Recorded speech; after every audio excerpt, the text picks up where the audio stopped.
नमस्कार मित्रों, आज के इस वीडियो में एक बार फिर से आप सभी का बहुत बहुत हार्दिक स्वागत है। आज हम हिंदी साहित्य इतिहास के अंतर्गत कहानी विधा भाग 6 में प्रमुख कहानीकार एवं उनकी कहानियों को अब तक की सबसे आसान ट्रिक की सहायता से याद करने का प्रयास करेंगे। तो जैसा कि स्क्रीन पर आप देख पा रहे हैं, गंगा प्रसाद विमल। और गंगा प्रसाद विमल जी की बात करें तो इनके द्वारा लिखी गई कहानी है विध्वंस 1965 में, दूसरा है शहर में 1966 में, तीसरी कहानी है बीच की दरार 1968 में, और चौथी कहानी है अतीत में कुछ 1972 में, पांचवी कहानी है कोई शुरुआत 1973 में, और छठी कहानी है खोई हुई थाती 1995 में। अब इन सबको कैसे याद करें, तो एक छोटा सा आप लोग क्लू बना लीजिए या ट्रिक बना लीजिए, क्या कि गंगा से, गंगा प्रसाद को हम लोग गंगा मान लेते हैं। और गंगा जी की बात करें तो क्या करते हैं, सबसे पहले तो आपने देखा होगा विध्वंस करते हैं। और कितने बोले 65 प्रकार के विध्वंस कौन, बोले गंगा करते हैं। दूसरा क्या है, शहर में क्या देखे होंगे, शहर में अच्छे अच्छे शहरों से किनारे से साइड से कौन बहती हैं, बोले गंगा जी बहती हैं। तो शहर में कौन अच्छे से हो जाएगा, छः शहर से होकर बहती है कौन, बोले गंगा। बीच में दरार पड़ जाती है, बोले गंगा। कभी कभी ऐसा भी देखा होगा आपने ना कि गंगा क्या कर देती है, बीच में दरार डाल देती है। और इस तरह से आपको 800 दरार देखने को मिल जा रहे हैं। गंगा के किनारे जाएंगे तो उनके बीच में क्या होगी, दरार मिलेगी। आगे बात करते हैं अतीत में कुछ, कब, 1972 में। तो देखिए बात करें हम लोग, अतीत में कुछ क्या था, बेहतर था। किसके लिए, बोले गंगा जी की कृपा कुछ बेहतर थी, उसको हम लोग उनकी स्थिति को बेहतर मानते थे, अच्छी मानते थे, उनके जल को रखते थे। तो अतीत में कुछ क्या था, बेहतर था। कौन, बोले गंगा जी का अस्तित्व, गंगा जी का मान सम्मान क्या था, आज के युग से अच्छा था। कोई शुरुआत 1973 में, 73 देखो जब गंगा जी क्या करती हैं, शुरुआत करती है ना, तो क्या हो जाता है, बिल्कुल 73 खुदाई करती है, 73 खोद के लाती है, बहा के लाती है। और अगली जो कहानी है खोई हुई थाती 1995 में गंगा प्रसाद विमल जी द्वारा लिखी गई है। तो खोई हुई थाती की बात करें तो थाती में धरोहर क्या होता है, देखे होंगे ना कि तमाम प्रकार के लोग जब काल कवलित हो जाते हैं, मृत्यु को प्राप्त कर लेते हैं, तो क्या हो जाता है, उनकी धरोहर थाती यानी कि जो अस्थियां होती हैं, उस अस्थि को हम लोग कहाँ ले जाते हैं, बोले गंगा में विसर्जित करते हैं, गंगा के पास ले जाते हैं। बस थाती या धरोहर कहाँ, बोले गंगा में। ऐसा दिमाग में रख लीजिएगा कि विध्वंस बोले गंगा जी करेंगी, शहर के अच्छे शहर से होकर कौन, बोले गंगा जी जाएंगी, बीच में दरार बोले गंगा जी में है, कुछ अतीत में इनका बेहतर महत्व था, गंगा जी का था। कोई शुरुआत है ना 73 करती है, कोई शुरुआत करेंगे गंगा जी तो बिल्कुल 73। और खोई हुई थाती हम लोग कहाँ, बोले गंगा जी में विसर्जित करते हैं। अच्छा दिमाग में रख लीजिएगा, याद करने में आपको सुविधा मिलेगी। अगले कहानीकार हैं रमेश बच्ची जी, और रमेश बच्ची जी को हम लोग हमेशा पच्ची कहते हैं। इनकी पहली कहानी है एक अमूर्त तकलीफ 1968 में, दूसरी कहानी है तलघर 1969 में, सजा 1970 में। तो देखिए अमूर्त तकलीफ क्या होती है, बोले 68 में अमूर्त तकलीफ होती है, 68 वर्ष की उम्र में अमूर्त, यानी कि दिखाई तो नहीं देता लेकिन बहुत तकलीफ होती है। तलघर में उल्टे सीधे 69, जब कोई आपको ताल में फेंक दे और ताल में आप पड़ जाओ तो ऐसे घर में क्या होगा, उल्टे सीधे 69 प्रयास आप करेंगे लेकिन निकल नहीं पाएंगे अगर आपको तैरना नहीं आता है। तो तलघर में क्या करते हैं, उल्टे सीधे 69 प्रयत्न करते हैं लेकिन निकल नहीं पाते हैं। और सजा की बात करें तो सजा क्या है, 70 सजा, 70 सजा कितनी, बोले 70 है। ये आप कह सकते हैं कि 7 वर्ष की है, बस जैसे आपको याद हो जाए। अब इनको कैसे हम लोग दिमाग में बैठाएं, तो देखिए रमेश बच्ची को हम लोग हमेशा पच्ची कहते हैं। पच्ची क्या करता है, एक अमूर्त तकलीफ को लेकर के सहते हुए तलघर में सजा की तरह जी रहा है ना। कोई पक्षी है, उस पक्षी को किसी ने तलघर में डाल दिया है, तलघर में बांट दिया है, तो समझिए वो क्या कर रहा है, सजा काट रहा है। तो आप कैसे दीजिए कि कौन पक्षी क्या कह रहा है, अमूर्त तकलीफ को लेकर के तलघर में सजा की तरह काट रहा है या सजा की तरह जी रहा है, भोग रहा है। जो भी आपके दिमाग में बैठे रहे उसी तरह से कर लीजिएगा कि पक्षी क्या करता है, एक अमूर्त क्या तकलीफ लेकर के तलघर में सजा की तरह जी रहा है, सजा की तरह भोग रहा है। अगले कहानीकार हैं रविंद्र कालिया, और इनकी पहली कहानी है 9 साल छोटी पत्नी 1969 में, काला रजिस्टर 1972 में, गरीबी हटाओ 1976 में, चकैया नीम 1979 में।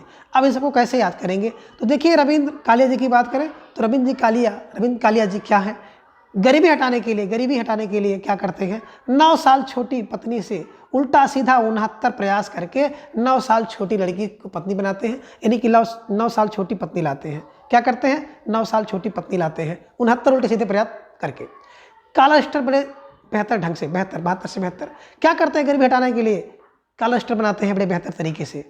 और गरीबी हटाओ 76 लोगों की, यानी कि 76 साल से जो गरीबी है उस गरीबी को हटाने के लिए उन्होंने क्या किया, 79 चकैया नीम को कटवा करके बेच दिया, चकैया नीम को बेच दिया, चक लेकर के नीम को बेच दिया, चकैया, है ना।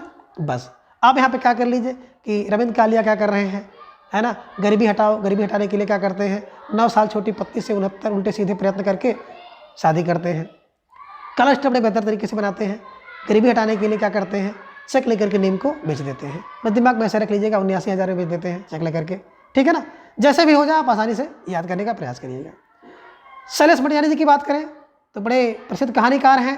उनकी कहानी है 2 दुखों का एक सुख 1961 में, सुहागिनी तथा अन्य कहानी 1966 में, हारा हुआ 1970 में, तीसरा सुख 1972 में, महाभोज 1975 में और चील 1976 में। इन सबको कैसे ट्रिक में समेटा जाए, तो शैलेश मटियानी जी को हम लोग कहते हैं मटिया जाते हैं, मट्टी में मिल जाते हैं। कब, देखो 2 दुख हो और 1 सुख हो 61 वर्ष की अवस्था में, यानी कि 2 दुख पर 1 सुख हो, 2:1 की कंडीशन होगा तो व्यक्ति क्या हो जाएगा, 61 तक जाते जाते मटिया आ जाएगा, मिट्टी में मिल जाएगा, ठीक है ना। बस दिमाग में लीजिएगा, ये 2 दुख और 1 सुख हो तो 61 वर्ष तक जाते जाते व्यक्ति मिट्टी में मिल जाएगा, मटिया आ जाएगा।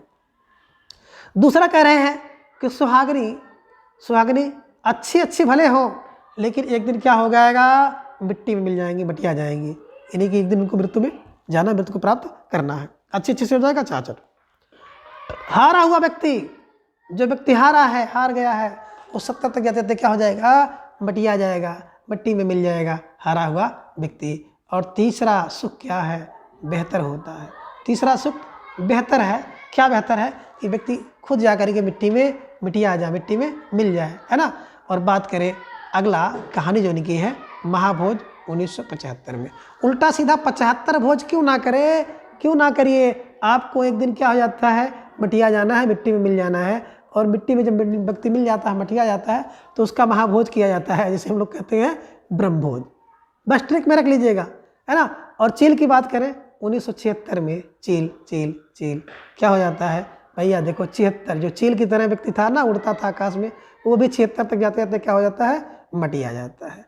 बात करें महाभोज की तो महाभोज को आपने देखा होगा ना, मन्नू भंडारी जी का एक क्या है उपन्यास था और उस उपन्यास का इन्होंने नाटक में रूपांतरण किया है। यानी महाभोज मन्नू भंडारी का भी है और शैलेश मटियानी जी का भी है ना। तो 75 भोज में क्या हो जाता है, लोग मटिया जाते हैं, महाभोज होता है जब लोग मटिया जाते हैं, ठीक है ना। आगे तो इस प्रकार से आप देख लीजिएगा कि 2 दुख 1 सुख होगा तो व्यक्ति मटिया जाएगा, सुहागिनी अच्छी होंगी तो भी मटिया जाएंगी, हारा हुआ व्यक्ति 70 में जाके मटिया जाएगा, और तीसरा सुख बेहतर हो तो भी व्यक्ति मटिया जाता है। और महाभोज 75 में, है ना, जब महाभोज करते हैं, ब्रह्मभोज करते हैं, व्यक्ति मटिया जाता है, 75 लोग आते हैं। और चील क्या करता है, 76 प्रकार की उड़ान करके या 76 वर्ष में क्या हो जाता है, मिटिया जाता है। जैसे भी दिमाग में आपको बैठ जाए आसानी से याद करिएगा। अगले जो कहानीकार हैं रामदास मिश्र जी, इनकी प्रमुख पहली कहानी है खाली घर 1969 में, वो है 1974 में, दिनचर्या 1979 में, सर्पदंश 1982 में, बसंत का दिन 1982 में, अपने लिए 1992 में, आज का दिन भी 1996 में, एक कहानी लगातार 1997 में, फिर कब आएंगे 1998 में, और विदूषक वर्ष 2002 में। इन सबको कैसे एक ट्रिक में रखा जाए। रामदास की बात करें तो देखिए राम का दर्श कब करना जरूरी है, बोले भाई जब खाली घर में बैठे हो, है ना, तो 69 उल्टे सीधे काम करके राम का दर्श कर लो। खाली घर बैठे हो तो राम का दर्श कर लो। वह एक क्या है, वह एक व्यक्ति है जो क्या करता है, 7 दिन क्या करता है, 4 बार राम का दर्श करता है, 4 बार राम का दर्श, वह है एक 7 दिन 4 बार, ठीक है ना। दिनचर्या की बात करें, अगर आपकी दिनचर्या बन जाए तो क्या करो भैया, 7 दिन राम का दर्श करो, है ना। सर्पदंश देखो भाई, अगर किसी को सर्पदंश दे दिया हो और 82 वर्ष की अवस्था में बच जाए तो क्या करें भैया, एक बार उसको राम का दर्श करा दीजिए, सर्पदंश से मुक्त व्यक्ति को राम का दर्श करा दीजिए। बसंत के दिन क्या हो गया, बसंत के दिन 82 बसंत के बाद से 82 दिन बसंत 82 का राम का दर्श कर लो। बसंत के दिन में क्या करो भैया, राम का दर्शन कर लीजिए। ठीक है ना। अपने लिए बात कर रहे हैं, 92 कोशिश करके राम का दर्शन करो अपने लिए। और आज का दिन भी 96। तो आज के दिन तो क्या करिए, उल्टे सीधे 96 प्रयत्न करके राम का दर्शन कर लो। आज के दिन राम का दर्शन कर लो। क्यों? क्योंकि लगातार एक कहानी चल रही है, इसलिए आज के दिन क्या करो, राम का दर्शन कर लो। फिर कब आएंगे राम के दर्शन के लिए ये पता नहीं है कि फिर कब आएंगे राम के दर्शन करने के लिए। विदूषक क्या करो, 2 बार जाओ, विदूषक 2 बार जाओ, 2 से हो जाएगा 2002 में। बस यही दिमाग में रख लीजिएगा। अगर खाली घर पर बैठे हो तो राम का दर्शन कर लो। वह क्या करता है, एक दिनचर्या बनाता है, दिन में क्या करता है, 7 दिन में 4 बार जाता है, दिनचर्या है ना, बना लो दर्शन करने के लिए। सर्वदर्शन से मुक्ति मिल जाए तो राम का दर्शन जरूर कर लो। बसंत के दिन में भी राम का दर्शन करने चाहिए, है ना। अपने लिए राम का दर्शन जरूर करो। आज का दिन उल्टे सीधे क्या करो, 96 प्रयत्न करके आज के दिन दर्शन कर लो। किसका? राम का। और एक कहानी लगातार चल रही है, इसलिए दर्शन कर लेना चाहिए। फिर कब आएंगे राम के लिए कोई क्लियर नहीं है। और विदूषक क्या करते हैं, 2 बार राम का दर्शन करते हैं। अगले कहानीकार हैं शेखर जोशी। और जोशी की बात करें तो जोशी और जोड़ दीजिए कोसी। कोसी का घटवार 1958 में, साथ के लोग 1978 में, है ना। हलवाहा 1981 में, मेरा पहाड़ 1989 में, नौरंगी बीमार है 90, डांगरी वाले 94 में। कैसे याद करें? तो देखिए शेखर कोसी क्या कर रहे हैं। शेखर ने क्या किया, कोसी का घटवार बोले 58 वर्ष, 58 कोस। शेखर कितने कोस गए? बोले 58 कोस गए, है ना। उनके साथ के लोग 78 कोस जाते हैं। हलवाहा 81 कोस तक जाता है। मेरा भी पहाड़ तक 89 कोस में भी गया, है ना, 89। 90 कोस जाने के बाद नौरंगी बीमार हो गया, ना से 90 ना से नौरंगी 90 में बीमार पड़ गया। और डांगरी वाले 94 कोस तक जाते हैं। कहने का आशय एक इमेजिन कर लीजिए, कि कल्पना कर लीजिए कि शेखर जोशी के साथ कहाँ पर कोसी घटवार के देखने के लिए लोग जाते हैं। तो शेखर कितना बोले 58 कोस तक जाता है कोसी घटवार। साथ के लोग 78 तक चले जाए। हलवाहा 81 कोस तक चला गया। मेरा पहाड़ तक 89 तक हम में भी गया। नौरंगी 90 कोस पे जाके बीमार पड़ गया। और जो डांगरे वाले होते हैं, कौन? डांगरी वाले, वो 94 कोस तक जाते हैं और कोसी के घटवार को अच्छी तरह से देखते हैं। बस यही कह लीजिए, कोसी के घटवार पर कौन? शेखर, है ना। कोसी घटवार तक 58, साथ के लोग 78, हलवाहा 81, है ना। मेरा पहाड़ 89 तक जाता है, नौरंगी 90 बीमार हो जाता है। और जो डांगरी वाले होते हैं 94 कोस तक जा रहे हैं। ठीक है ना। बस ऐसे दिमाग में रख लीजिएगा, आसानी से याद हो जाएगा। आगे देखिए, बात करें हम लोग तो बड़े महत्वपूर्ण कहानीकार हैं ज्ञानरंजन। पहली कहानी है फैंस के इधर उधर 1968 में, दूसरा है यात्रा 1971 में, तीसरा है क्षणजीवी 1977 में, और चौथा है सपना नहीं 1977 में। कैसे इन सबको याद करेंगे? तो देखिए, ज्ञानरंजन की बात करें, जिसके पास ज्ञान होता है उसके फैंस इधर उधर टहलेंगे। कितने? बोले 68 फैंस आपके पीछे आगे पीछे टहलेंगे। तो ज्ञान के पीछे, है ना, इधर उधर लोग टहलते हैं। यात्रा करेंगे एक साथ, कई लोग यात्रा करके किसके पास? ज्ञान रंजन के पास आएंगे, क्योंकि उसके पास ज्ञान है। क्षणजीवी तमाम प्रकार के ऐसे लोगों के साथ साथ रहेंगे क्षणजीवी, है ना, उनके साथ क्षणजीवी बन के रहेंगे कुछ लोग। और सपना है क्या? सपना नहीं है क्या? सपना है साथ साथ रहने का।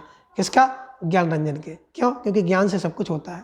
किसी के पास बहुत अच्छा ज्ञान था, अच्छे पद पर पहुंच गया, तो उसके फैंस क्या हो जाएंगे? इधर उधर से, है ना, 68 फैन आएंगे, यात्रा करके एक साथ आएंगे, साथ एक आएंगे, है ना। कुछ लोग क्षणजीवी बन के साथ साथ रहेंगे। और सबका सपना है कि साथ साथ रहने का सपना है। बस दिमाग में रख लीजिएगा कि ज्ञान रंजन के फैंस इधर उधर से आएंगे, यात्रा करके आएंगे, क्षणजीवी बन जाएंगे। और सपना सबका नहीं है, सबका सपना यही है, क्या है? कि साथ साथ रहे। ठीक है ना। अगले कहानीकार हैं काशीनाथ सिंह जी, और इनकी पहली कहानी है लोग बिस्तरों पर 1968 में, सुबह का डर 1975 में, आदमीनामा 1978 में, नई तारीख 1979 में, कल की फटी हाल कहानियाँ 1980 में, सदी का सबसे बड़ा आदमी 1986 में। इन सबको कैसे समेटा जाए? तो ट्रिक बना लीजिएगा। काशी में क्या हुआ कि लोग 68 लोग बिस्तर पर हैं। सुबह डर के मारे 75 लोग पहुँच गए, है ना। 68 लोग थे बिस्तर पर, डर के मारे 75 पहुँच गए। आदमीनामा जब लिखा गया तो पता चला कि 78 लोग कहाँ बिस्तर पर पड़ गए। और नई तारीख आते आते 79 लोग बिस्तर पर पड़ गए। और कल की फटे हाल में 80 लोग पहुँच गए बिस्तर पर। और सदी के सबसे बड़े आदमी क्या हो गए 86 आदमी भी क्या आ गए, काशी में क्या पड़ते हैं, बिस्तर पर पड़ जाते हैं। बस दिमाग में रख लीजिएगा। या रख लीजिए काशी में कौन, बोले बिस्तर पर पड़ा हुआ लोग भी आते हैं। कौन, सुबह डरे हुए लोग भी काशी में आते हैं। आदमी नामा, तमाम प्रकार के आदमी के नामा वो भी काशी में आते हैं। नई तारीख मिल जाती है, किसी को जीने का तरीका मिल जाता तो भी काशी में आता है। और क्या है, फटे हाल वाले व्यक्ति काशी में आते हैं और सदी के सबसे बड़े आदमी भी काशी में आते हैं। ऐसे दिमाग में बैठा लेंगे तो आसानी से याद हो जाएगा। और दूसरी टिक तो आपको एक पता ही है कि काशी में क्या हो जाता है। 68 लोग बिस्तर पे थे, सुबह डर के कितने 75 हो गए, फिर आदमी नामा 68 तक हो गए, नई तारीख तक 79 हो गए, कल की फटे हाल में 80 हो गए और सदी के सबसे बड़े आदमी 86 में, है ना, 86 आदमी आ गए काशी में बिस्तर पे पड़ गए। अगले कहानीकार हैं जगदीश चतुर्वेदी जी और इनकी पहली कहानी है जिसका नाम है निहंग 1973 में, अंधेरे का आदमी 1980 में, चर्चित कहानी 1981 में और विवाद 1981 में। कैसे देखा जाए तो जगदीश क्या कर रहे हैं, निहंग अंधेरे में क्या करते हैं, चर्चित कहानी का विवर्त करते हैं। कौन, बोले जगदीश क्या कर रहे हैं, निहंग अंधेरे में, अंधेरे में निहंग से हो जाएगा निहंग, अंधेरे से हो गया अंधेरे का आदमी, क्या करते हैं, चर्चित कहानी से हो जाएगा चर्चित कहानियाँ का विवर्त करते हैं। बस कौन, बोले जगदीश निहंग अंधेरे में कहानियों का विवर्त करते हैं, निहंग अंधेरे में कहानियों का विवर्त करते हैं। कौन, जगदीश। अगले कहानीकार हैं दूधनाथ सिंह और इनकी पहली कहानी है सपाट चेहरे वाला आदमी 1967, सुखांत 1971 में, पहला कदम 1976 में, माई का शोक 1992 में, नमो अंधकार 1998 में, धर्म क्षेत्र कर्म क्षेत्र 2002 में, निष्कासित 2002 में। कैसे याद करेंगे, देखिए बता रहे हैं कि दूधनाथ कैसा है भैया। देखो सपाट चेहरे वाला आदमी कौन है, बोले दूधनाथ है जो दूध लाता है। सुखांत है, एकदम सुख करके अंत की तरफ बढ़ा हुआ है। कौन, दूध वाला। पहला कदम उसी दूध वाले का पड़ता है। माई का शोक कौन, बोले उसी दूध वाले ने दूर किया। नमो अंधकार, अंधकार को क्या करता है, नमो करता है, दूर करता है। कौन, दूध का नाथ, दूध वाला आदमी। धर्म क्षेत्र कर्म क्षेत्र, धर्म क्षेत्र कुरुक्षेत्र कौन जटा हुआ, दूधनाथ, दूधनाथ। निष्कासन किसका हुआ था, दूधनाथ का हुआ था। बस दिमाग में रख लीजिएगा कि दूधनाथ सपाट चेहरे का आदमी है, सुखांत है, पहला कदम वही रखता है, माई का शोक उसी ने दूर किया, अंधकार को दूर किया। और धर्म क्षेत्र कुरुक्षेत्र में कौन, बोले दूधनाथ मिले हैं। निष्कासन किसका हुआ, दूधनाथ का हुआ। बस दूधनाथ को जोड़ जोड़ करके इनकी सारी कहानियों को आसानी से दिमाग में बैठा लीजिएगा। अगले जो कहानीकार हैं गिरिराज किशोर जी और किशोर की बात करें तो उनकी पहली कहानी है चार मोती बे आब 1963 में, नीम के फूल 1964 में, पेपर वेट 1967 में। इसे दिमाग में रख लीजिएगा। गिरिराज का कई बार पेपर वेट पूछा गया है तो पेपर वेट गिरिराज, गिरिराज गिर ना जाए इसलिए क्या करते हैं, पेपर पर वेट रख देते हैं, ठीक है ना, गिरिराज पेपर वेट। आगे है रिश्ता और अन्य कहानियाँ 1969 में, शहर दर शहर 1976 में, हम प्यार कर लें 1980 में, जगतारनी 1981 में, यह देख किसकी है 1990 में और आंद्रे की प्रेम का 1995 में। कैसे इन्हें दिमाग में बैठाया जाए तो देखिए गिरिराज किशोर से हम लोग क्या लेंगे, किशोर को ले लेंगे। क्या करता है, चार मोती किशोर। किशोर को देखे होंगे ना कि अपने सपने में चार मोती देखता है, मोती या संसार की कल्पना करता है। चार मोती वाला संसार की कल्पना कौन करेगा, किशोर करते हैं। नीम के फूल की भी कल्पना कौन करता है, किशोर करता है। पेपर वेट, पेपर के लिए वेट करता है, कौन वेट करेगा, किशोर करता है। रिश्ता और अन्य कहानी बनाएंगे कौन, बोले किशोर ही तमाम प्रकार के रिश्ते बनाते हैं और स्टेशन की कहानी बनती है। शहर दर शहर भटकता है, कौन, किशोर भर लेता है। और हमसे प्यार कर लो, हम प्यार कर लो, हमसे प्यार कर लो, कौन, बोले किशोर ही तो कहेगा हमसे प्यार कर लो, ठीक है ना। जगतारणी के पास जाता है, कौन, किशोर जाता है। यह देह किसकी है, किशोर की देह है, यह देह किशोर की है। और आंद्रे की प्रेम का किशोर के पास आती है। बस दिमाग में रख लीजिएगा, प्रेमिका किसके पास, आंद्रे की प्रेम की, और प्रेमिका भाई किशोर की ही होंगी। बस दिमाग में से रख लीजिएगा, ठीक है ना। तो चार मोती किशोर, नीम के फूल की कल्पना किशोर, पेपर वेट की कल्पना किशोर करता है, रिश्ते और कहानी किशोर बनाएगा। शहर दर कौन, बोले शहर दर शहर किशोर जाता है। आओ हमसे प्यार कर लो, कौन, किशोर कहेगा। जगतारणी के पास किशोर जा रहा है, ये किसकी देह है, किशोर की देह है। और आंद्रे की प्रेमिका है ना, किशोर। बस दिमाग बन लीजिएगा, आसानी से याद हो जाएगा। आगे बात करते हैं हम लोग हिमांशु जोशी की। तो अंततः 1965 में, रथचक्र 1975 में, मनुष्य चिन्ह 1976 में, जलते हुए डैनी 1980 में, सागर तट के शहर 2005 में। कैसे याद किया जाए तो देखिए हिमांशु जोशी बता रहे हैं कि अंततः क्या होता है, रथचक्र से मनुष्य चिन्ह देख लेता है। और क्या होता है, जलते हुए सागर तट के शहर तक पहुंच जाता है। देखिए हिमांशु जोशी क्या बता रहे हैं कि अंततः क्या हो गया, रथ का चक्र क्या हो जाता है, चल ही पड़ता है और मनुष्य के चिन्ह दिखाई ही देने लगते हैं और जलते हुए डैने का अंत होता ही है और सागर तट के शहर बड़े सुंदर लगते हैं। बस दिमाग में ऐसे रख लीजिएगा कि हिमांशु अंततः रथ चक्र, मनुष्य के चिन्ह, जलते हुए डैने और तट के शहर को देख रहे हैं। बस दिमाग में रख लीजिएगा, आसानी से याद हो जाएगा। रमेश चंद शाह जी की बात करें तो जंगल में आग 1979 में, मोहल्ले का रावण 1932 में, मानपत्र 1992 में और थिएटर 1998 में। अब इन सबको कैसे दिमाग में रख लिया जाए, तो दिमाग में रख लीजिए क्या रमेश ने क्या किया, बता रहे कि जंगल में आग और रावण का मोहल्ला, जंगल में आग और रावण का मोहल्ला, ये दो कहानी कहाँ पर, बोले मानपत्र थिएटर में देखा। किसने देखा, बोले रमेश चंद शाह ने जंगल में आग और मोहल्ले का रावण, ये दो कहानी मानपत्र थिएटर में देखा। तो रमेश चंद शाह ने क्या देखा, बोले जंगल में आग पहली कहानी, दूसरी कहानी मोहल्ले का रावण कहाँ देखा, मानपत्र थिएटर में देखा। तो जंगल में आग से हो जाएगा जंगल में आग कहानी, मोहल्ले का रावण दूसरी कहानी, कहाँ मानपत्र थिएटर में देखा तो मानपत्र तीसरी कहानी और थिएटर से हो गया थिएटर, इनकी अगली कहानी है। तो इस ट्रिक की सहायता से आप इनको आसानी से याद कर सकते हैं।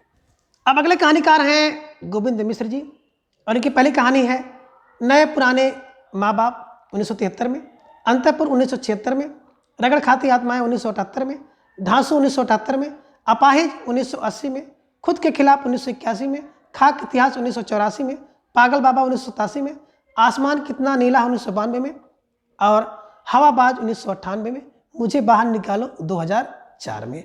अब इन सबको कैसे आसानी से याद किया जाए, तो दिमाग में रखिए, क्या रखिए, गोविंद क्या बता रहे हैं, बता रहे हैं कि पुराने माँ बाप कहाँ, अंतपुर में रगड़ खाती हुई आत्माओं के बीच में रह रहे हैं, है ना। गोविंद क्या बता रहे हैं, देखो भाई पुराने जो माँ बाप हैं वो अंतपुर में रगड़ खाती हुई आत्माओं के बीच में रह रहे हैं।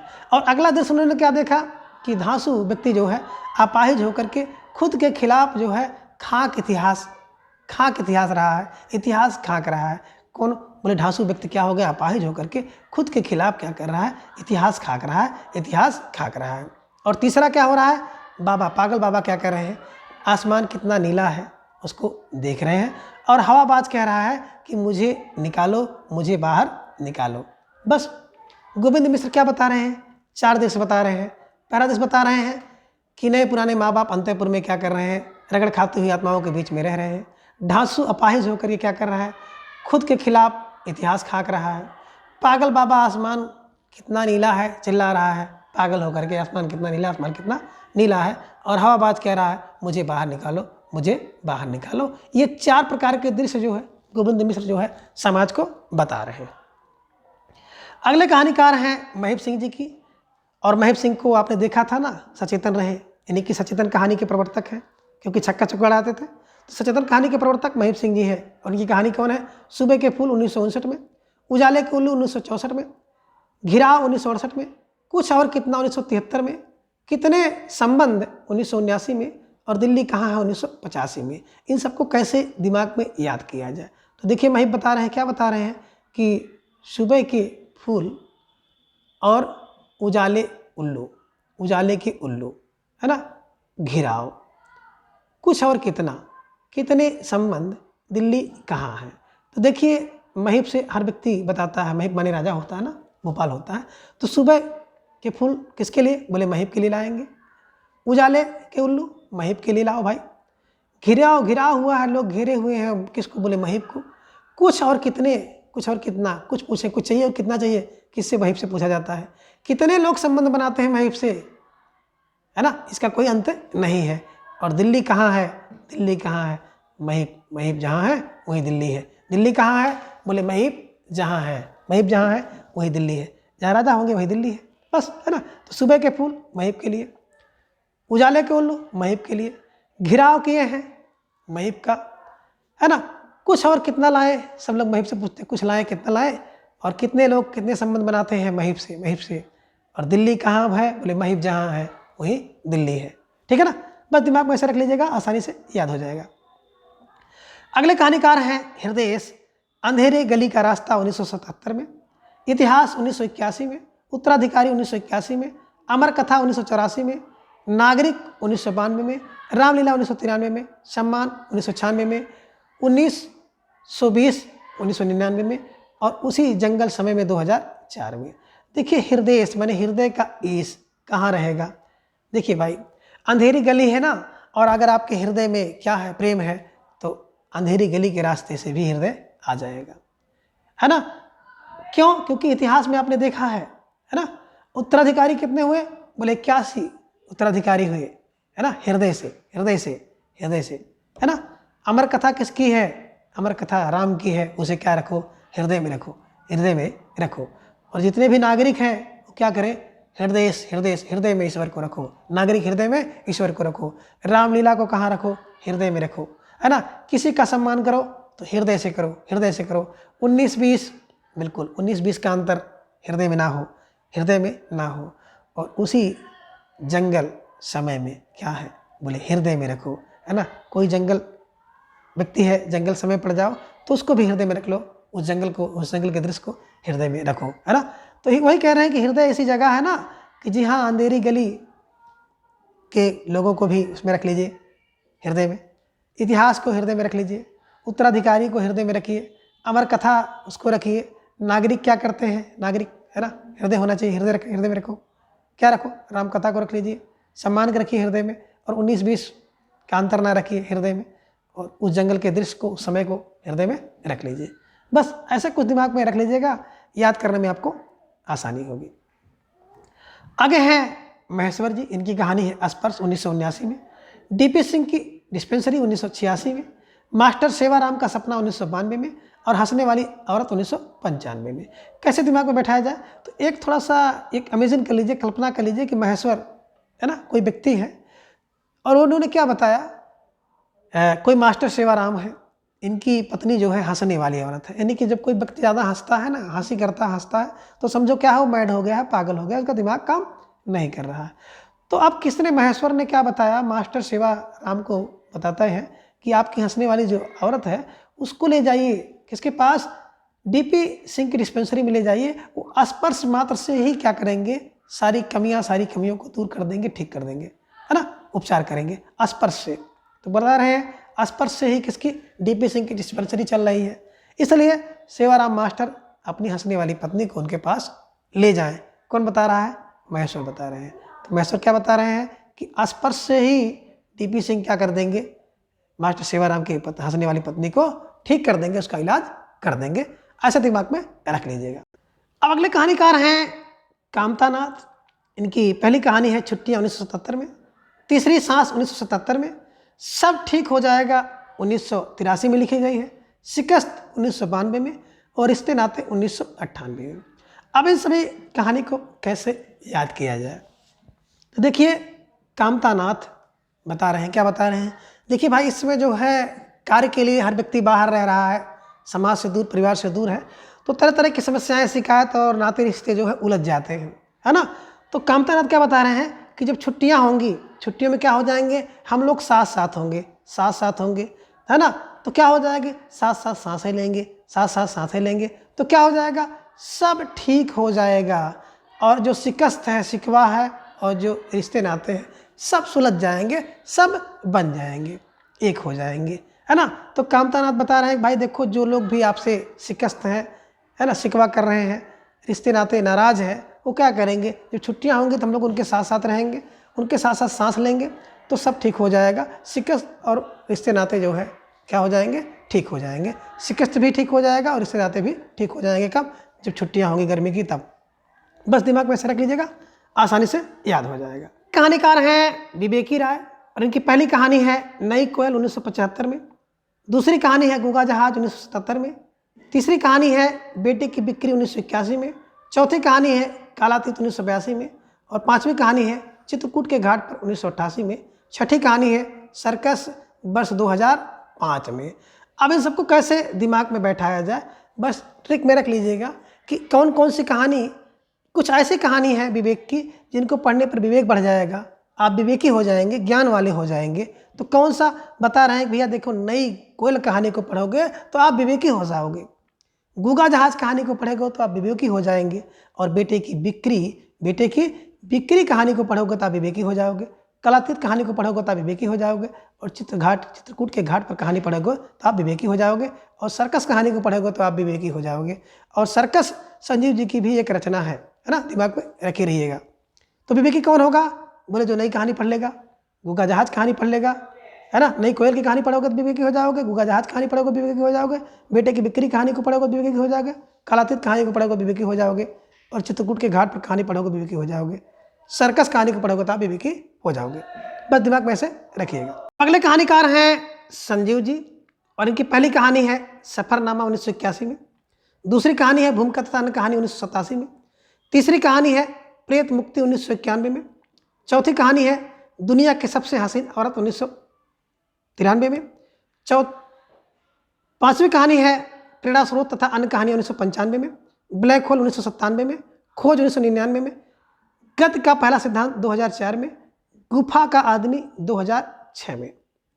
अब इन सबको कैसे याद करें, तो देखिए संजीव बता रहे हैं, क्या बता रहे हैं, संजीव का सफरनामा, संजीव का सफरनामा, संजीव की भूमिका तथा अन्य कहानी, भूमिका और अन्य कहानी किसकी, बोले संजीव की पढ़ो, भूमिका तथा अन्य कहानी किसकी, संजीव की पढ़ो, प्रेत से मुक्ति, बोले संजीव की, प्रेत से मुक्ति संजीव की, और दुनिया की सबसे हसीन औरत किसके पास, बोले संजीव के पास, दुनिया की सबसे हसीन औरत किसके पास है, बोले संजीव के पास है। बस केवल ट्रिक है याद करने का, है ना, किसी की भावना को ठेस पहुंचाने का कोई उद्देश्य नहीं है, ना तो किसी राजनीतिक गतिविधि से इसका लेन देन है, बस आपके दिमाग में आसानी से बैठ जाए, एकमात्र उद्देश्य यही है, ठीक है ना। तो संजीव की कह रहे हैं, दुनिया की सबसे हसीन औरत किसकी, बोले संजीव की है, प्रेरणा स्रोत कहानी संजीव की, प्रेरणा स्रोत संजीव की, ब्लैक होल से बनी कहानी, ब्लैक होल कहानी किसकी, बोले संजीव की, ब्लैक होल संजीव की, ब्लैक होल संजीव की, और खोज संजीव की, खोज कहानी संजीव की, गति का पहला सिद्धांत कहानी संजीव की, गति का पहला सिद्धांत कहानी संजीव की, गुफा का आदमी संजीव की, गुफा का आदमी संजीव की। बस दिमाग में लिख लीजिएगा, सफरनामा, सात से सफर था संजीव, भूमिका तथा कहानी संजीव की, प्रेत मुक्ति संजीव की, दुनिया की सबसे हसीन औरत संजीव की, प्रेरणा स्वतंत्र कहानी संजीव की, ब्लैक होल संजीव की कहानी, खोज कहानी संजीव की, गत का पहला सिद्धांत संजीव की, और गुफा का आदमी संजीव की। बस संजीव को जोड़ करके इन सब की कहानी को आप आसानी से याद कर सकते हैं। अगले कहानीकार हैं मिथिलेश्वर, और मिथिलेश्वर जी की कहानी है बाबूजी 1975 में, बंद रास्तों के बीच 1978 में, दूसरा महाभारत 1979 में, मेघनाथ का निर्णय 1980 में, गांव के लोग 1981 में, विग्रह बाबू 1982 में, त्रिया जन्म 1982 में, हरिहर काका 1983 में, माटी की महक धरती गांव की 1987 में, एक में अनेक 1987 में, एक थे प्रोफेसर बिलाल 1993 में, भोर होने से पहले 1994 में, चल खुसरू घर आपने वर्ष 2000 में, और जामनी 2001 में। अब इन सबको कैसे याद करें, तो एक ट्रिक बनाइए कि मिथिलेश्वर कौन है, मिथिलेश्वर कौन है, बोले बाबूजी, मिथिलेश्वर बाबूजी है, और क्या है, बंद रास्तों के बीच कौन है, बोले मिथिलेश्वर है, दूसरा महाभारत मिथिलेश्वर देखते हैं, मेघनाथ का निर्णय बोले मिथिलेश्वर लेंगे, गांव के लोग मिथिलेश्वर के पास गए, विग्रह बाबू बाबूजी और विग्रह बाबू कौन, मिथिलेश्वर है, त्रिया जन्म मिथिलेश्वर ने देखा, त्रिया का जन्म मिथिलेश्वर ने देखा, हरिहर काका बिल्कुल मिथिलेश्वर के पास जाएंगे, एक थे प्रोफेसर बिलाल किसके यहाँ, बोले मिथिलेश्वर के पास, भोर होने से पहले मिथिलेश्वर के पास, चल खुसरू घर आपने कहाँ, मिथिलेश्वर के पास, चल खुसरू कहाँ, मिथिलेश्वर के पास, अपने घर मिथिलेश्वर के पास, और जामनी मिथिलेश्वर के पास। बस दिमाग में रख लीजिएगा, मिथिलेश्वर के को बाबूजी कहते थे, बंद रास्ते के बीच में मिथिलेश्वर है, दूसरा महाभारत देखते हैं मिथिलेश्वर, मेघनाथ गर्जना का निर्णय लेते हैं, है ना, गांव के लोग मिथिलेश्वर के पास जाते हैं, विग्रह बाबू मिथिलेश्वर के पास, त्रिया के जन्म को मिथिलेश्वर ने देखा है, और हरिहर काका मिथिलेश्वर के पास जाते हैं, माटी की महक और धरती के गाँव, है धरती गाँव की मिथिलेश्वर के पास, एक अनेक लोग मिथिलेश्वर के पास है, और एक थे प्रोफेसर बिलाल कहाँ रहते थे, मिथिलेश्वर के यहाँ रहते थे, भोर होने से पहले सब लोग मिथिलेश्वर के पास चलते हैं, चल खुसरू घर अपने घर, किसके अपने घर, कौन अपने घर, मिथिलेश्वर के घर, है ना, और जामनी मिथिलेश्वर के यहाँ। इन सभी ट्रिक की सहायता से आप इसको याद कर सकते हैं। आगे बात करते हैं कहानीकार सानी की। तो इनकी कहानी है बबुल की छाँव। डाली नहीं फूलती 1959 में। छोटे घेरे का विद्रोह 1964 में। शर्त का क्या हुआ 1975 में। बिरादरी एवं अन्य कहानियाँ 1978 में। सड़क पार करते हुए 1979 में। अब इन सबको कैसे याद किया जाए, तो देखिए इनको हम लोग कर लेंगे सानी व्यक्ति। सानी व्यक्ति जो शान में रहता है ना, वो क्या करता है, बबुल की छाँव में क्या करता है, शान दिखाता है। डाली नहीं फूलती उसमें भी क्या करेगा, शान दिखाएगा। छोटे घेरे के विद्रोह में शान दिखाता है। और शर्त में क्या हुआ, हार जीत हो जाए तो भी शान दिखाता है ना। बिरादरी के बीच में भी अपनी शान दिखाएगा और सड़क पार करते हुए भी अपनी शान दिखाता है, अपनी शान को दिखाता है। तो बस शान बाबुल की छाँव में शान दिखाएगा। सूखी डाली नहीं फूलती है उस पर शान दिखाएगा। नहीं फूली, कह रहे डाल नहीं फूल रही, कोई बात नहीं, शान दिखा रहा है ना। छोटे छोटे घेरे का विद्रोह हो जाएगा तो भी शान दिखाएगा, ये लोग हमारा क्या कर लेंगे। शर्त में कुछ भी हो जाए तो भी वो शान दिखाएगा। बिरादरी के बीच में शान दिखा रहा है और सड़क पार करते हुए शान दिखा रहा है। कौन, बोले सानी व्यक्ति। अगले हैं राकेश वत्स जी। और आपने देखा होगा ना कि इन्होंने क्या कहा था, इन्होंने कहा था सक्रिय हो जाओ वत्स। सक्रिय कहानी राकेश की, ठीक है ना। तो राकेश वत्स ने क्या लिखा, अतीत तथा अन्य कहानियाँ 1977 में। अंतिम प्रजापति 1975 में। अभियुक्त 1979 में। शुरुआत 1980 में। तो इन सबको कैसे दिमाग में रखें, तो दिमाग में रख लीजिएगा। राकेश क्या बता रहे हैं, अतिरिक्त तथा अन्य कहानी किसकी है, राकेश की है। अंतिम प्रजापति किसके पास आए, राकेश के यहाँ आए। अभियुक्त राकेश के यहाँ। शुरुआत कहाँ से, बोले राकेश के यहाँ से हुई। तो वत्स क्या करो, बोले अतिरिक्त कुछ कहानी पढ़ो। और वत्स क्या करो, अंतिम प्रजापति के पास आता है। और अभियुक्त किसके पास आता है, राकेश के पास आता है। शुरुआत राकेश से करो, है ना। अब अगली कहानी इनकी और है एक, और अंतिम कहानी है कि एक और बुद्ध 1986 में राकेश वत्स द्वारा लिखी गई कहानी है।